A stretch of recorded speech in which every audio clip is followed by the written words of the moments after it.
Assalamu alaikum al'ummar jihar Kano da kewaye. Kamar yadda kuka sani, wannan fitaccen ingantaccen kamfanin na Alhaji Nasiru Damana ya sauke farashin kayan shi cikin farashi mai sauki da rangwame da rahusa.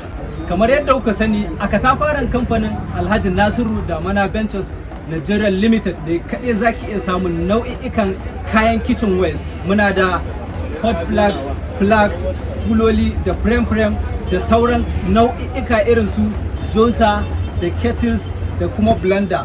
A wannan katafaren kamfani na Alhaji Nasiru Damana Ventures Kitchen Wares muna nan a kasuwar Kurmi, shago mai namba 9 da namba 10, gidan Sallah, 'yan mota, Kano, Najeriya. Muna alfahari da ku.